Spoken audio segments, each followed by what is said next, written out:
Hi, this is July 2024. I am building the first PC of my lifetime. So I have been pretty much of a laptop guy all my life, at work, at home, for personal PC, for work PC, for everything. And laptops have served me well so far. I am not a gamer, and what I use my computer is mainly for data work, spreadsheets, databases, and I want to delve into some AI experimentation. I use Python from time to time, but again, this has never been at the extremely professional level for me. And this is one of the reasons why I wanted to invest in this, not the top end, but decent PC. Because again, laptops have served me well, but I know that when I try to experiment with especially the local AI models, I am curious about those. I will need at least a decent graphics card. That was my take, and my personal laptop was trying to slow down, and it encouraged me to take this choice and experiment with building a PC. Again, never built a PC before. I'm not a professional on this stuff. I'm not very much experienced on the components either. But here's my receipt from today. So I bought all the components from Micro Center, Chicago. And the subtotal for all the components was, before tax, $1,600. I will skip the $1 and change. So yeah, $1,600 before tax. This was this setup. So let me take you through the components quick. Let's start with the case. The case is Fractal Designs North whatever and white oak. It's the white case with the wooden design in the front as the grill. This is an expensive case. I think this is the most outrageous part of this setup. It is a $150 component. I personally wouldn't have picked that. I would tend towards a more price performance thing, but my wife liked it. And design is important. It has to go along with the furniture, and that's why it's picked. So that's a nice case. I have to be honest on that. It looks nice. So yeah, this is a $150 component, a nice looking case to begin with. For the other components, let's start with the main ones. So the processor, CPU, and the motherboard, as well as the RAM. So here's the setup. Okay, so the thing about this is these three were bundled and discounted at Micro Center. So Micro Center is, I believe, famous for their bundled discounts.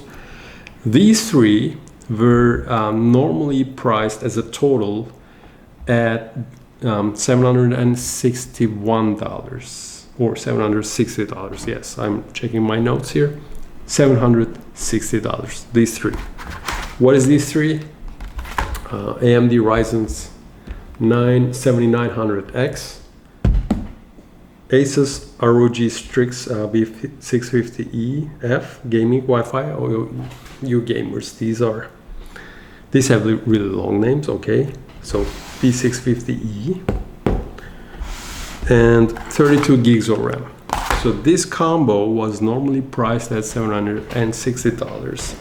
When bundled, they discounted this by 24%, and they gave the price of $580, which was decent in my opinion, because normally I was planning to go with a lower end CPU like Ryzen 7 or even Ryzen 5 versions, but this encouraged me to go with the Ryzen 9 7900X version. Let's start with this one. So I am going to be using Ryzen 9 7900X. So right here, Yes. And why AMD over Intel? That's mainly because I'm not a gamer. I will not be gaming with this setup. I will be more working with data tools, data stuff, databases, data manipulation, and that's where AMD excels more, is what is told to me or what I have read from the reviews. So I trust those reviews and I didn't go with Intel. I went with this processor. That's the main reason. About the motherboard is one of the more controversial motherboards that ASUS built recently. That's what I hear about.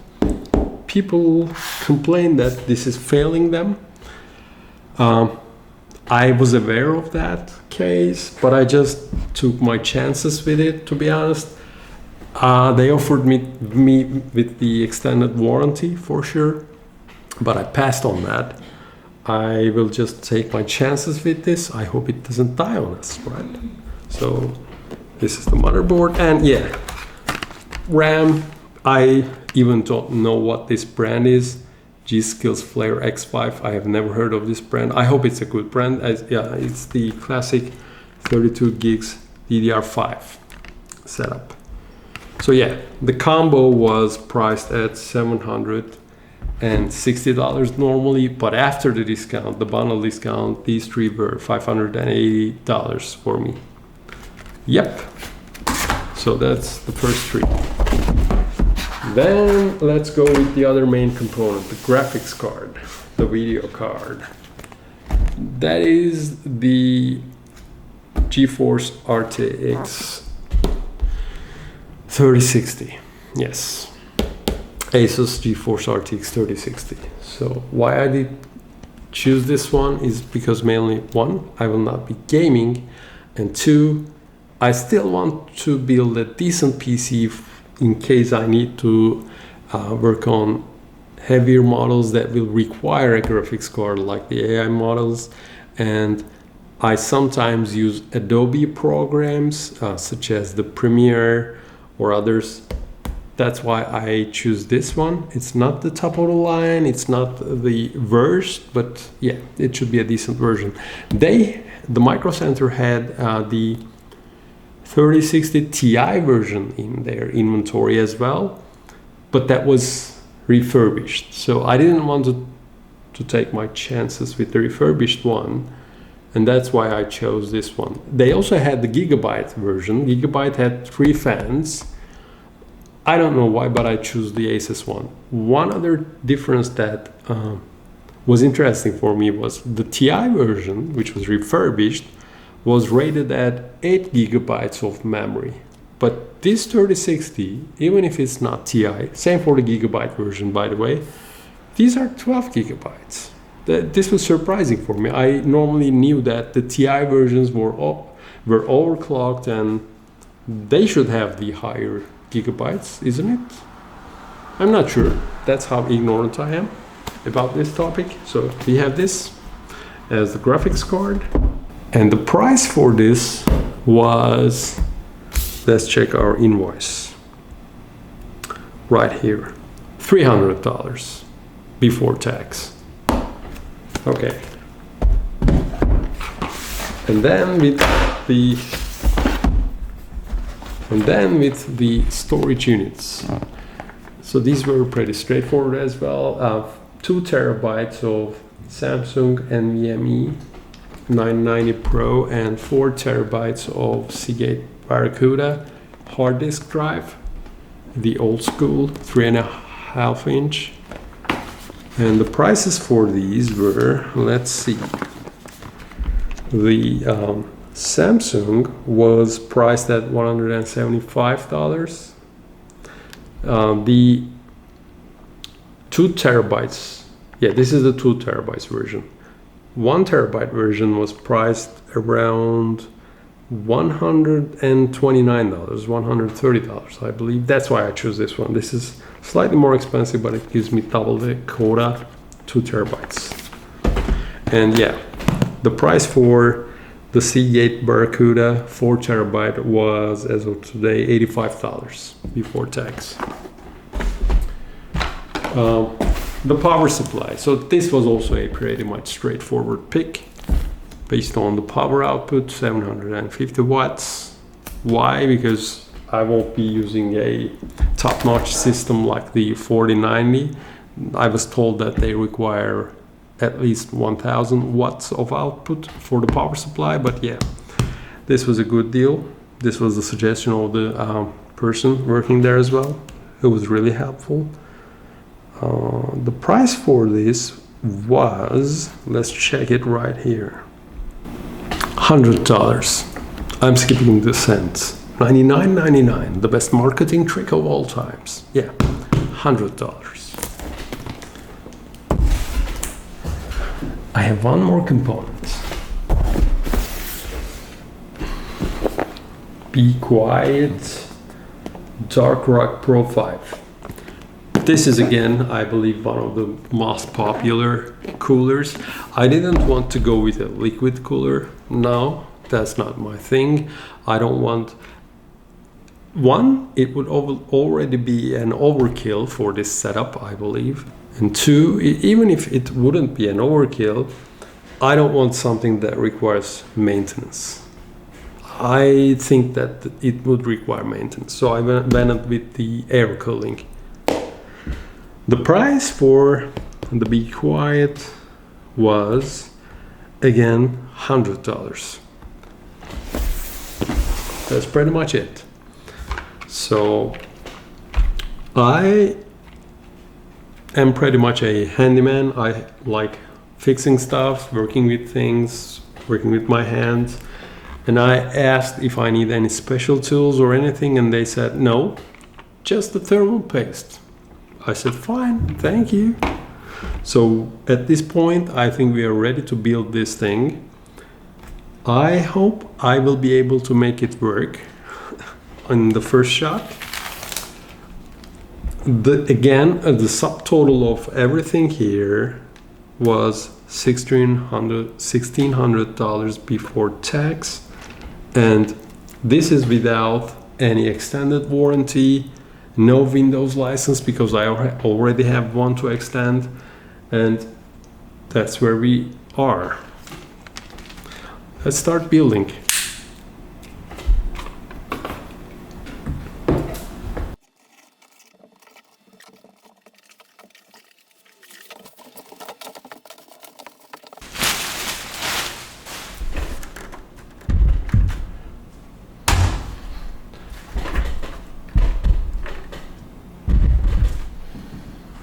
Okay, I have to be honest. The case really looks cool.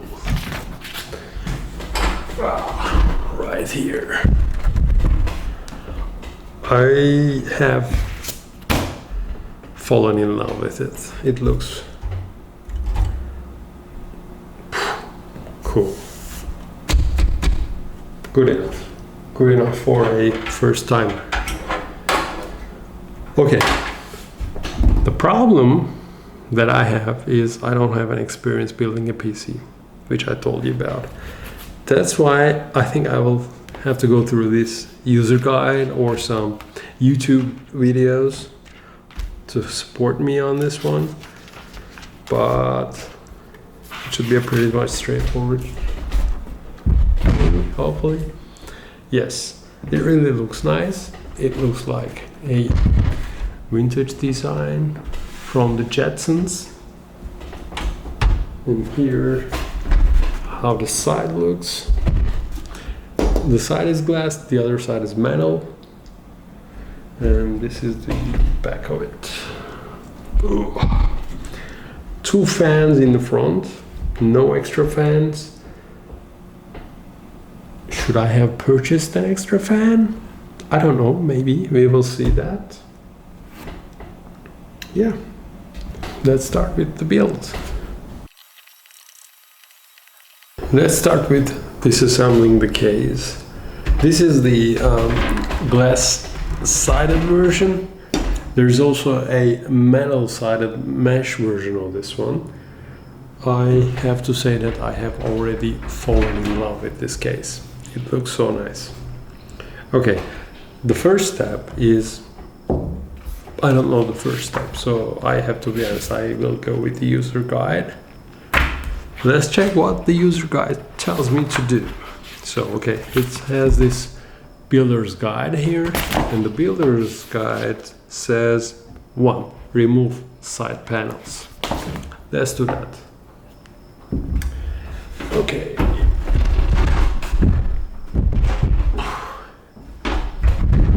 It's a heavy case. Even without installing the components, the weight is there. Okay.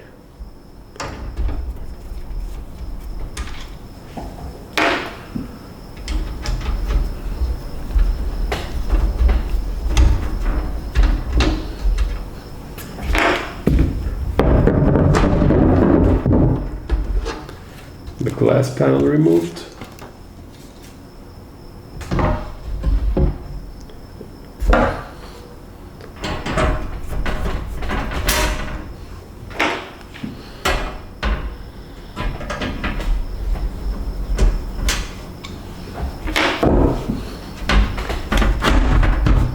I just pull it backwards and it just goes away. Metal panel removed.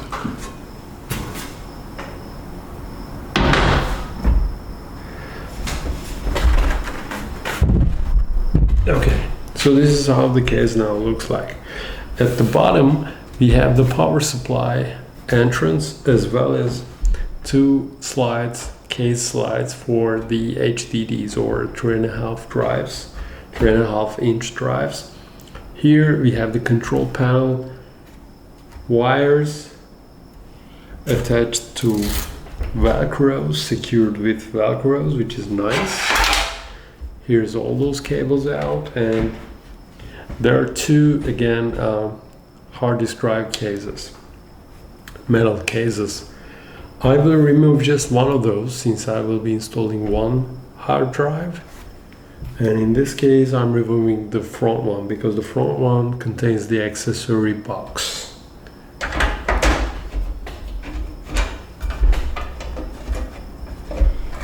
I slide it out nice and easy, and here it is. So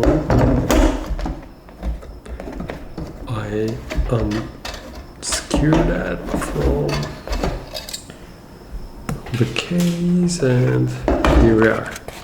This is the accessories box. Hey. Okay, now netting better. This is the accessory case. This is the hard disk drive metal case. And in the accessory box, we have the metal screws as well as some zip ties.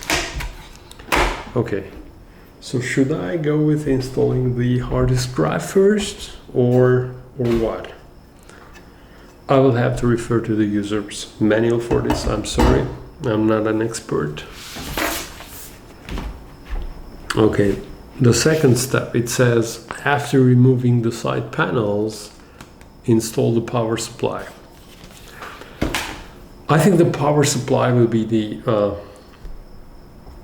slightly more complicated builds because it's going to come with all the cables and everything.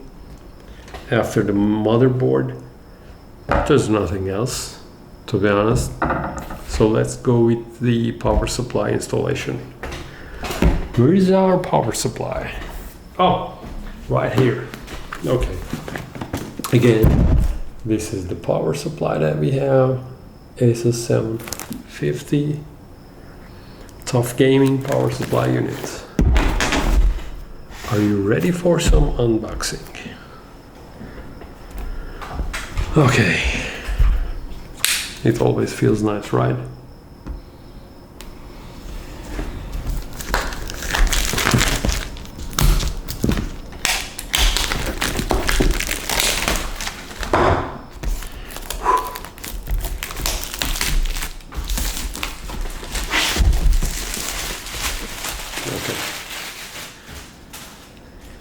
So this is our power supply unit. Let's open it up. Okay, It comes with some documentation as well as cables. Oh my god, so many cables and some zip ties and velcros, and let's see how we will be managing all of this. Okay, I take this out and here we are.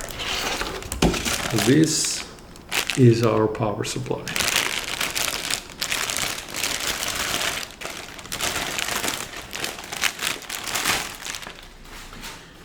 Okay, 750, nice tough gaming logo.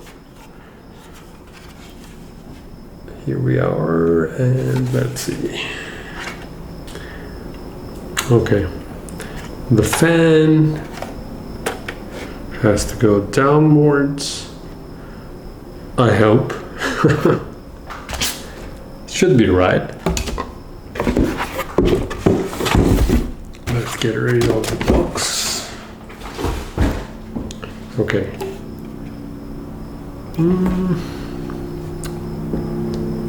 All the connectors are here on the other end, and this is the rear facing part, which has the power in as well as the on and off switch. So all the connectors are bound to go to these connections. Okay, let's see what we have. This is the main power cable. I will spare this until the end. And this is the rest for the cables. Now, let's unbox this.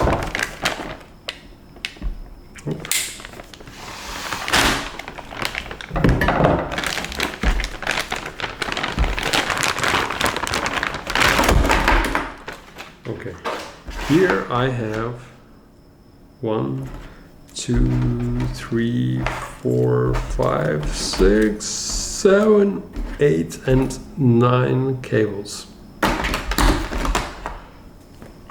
I have zero clue where these cables need to go.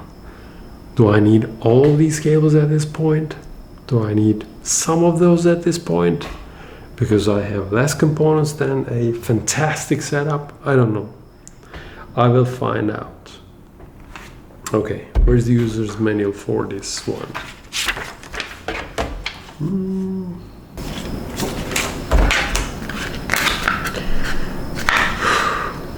Too much reading.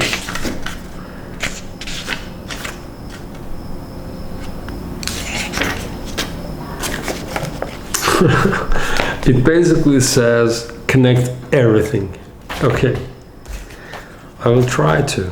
So this one clearly says CPU right here.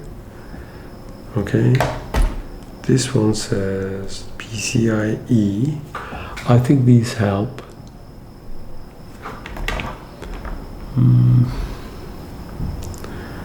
This one says PSU, which is the power supply unit itself, I believe. Should be. PSU 2. We have PSU 3.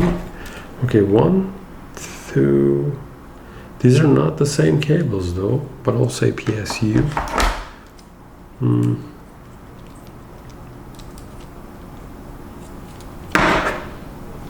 Another PSU. Another, okay. So, ATX. I think this is the graphics card. Ah, these are the edges. Okay. Okay, should be.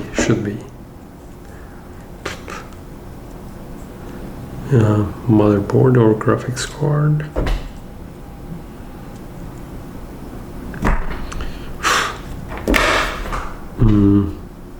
Not easy. I need to figure these out.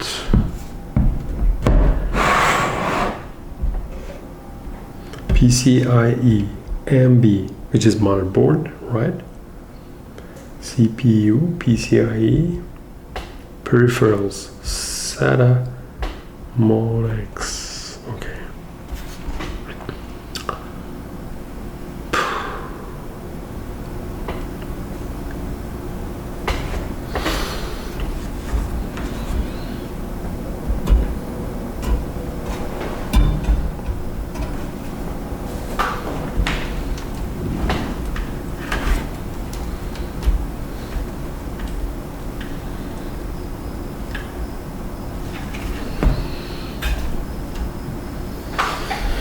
Okay, so it has been almost more than a week. Why? Because I was confused with the power supply. So the user manual of the case was saying, first, go with the power supply. I tried to go with the power supply, but the connections were extremely confusing for a first timer. I have to say that.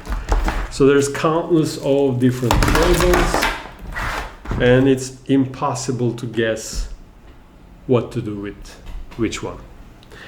So I decided to pause that, and the work week get in the way. And now I am revisiting what's happening. There's almost some dust settled around. Let me take care of that. Okay, another tool. So,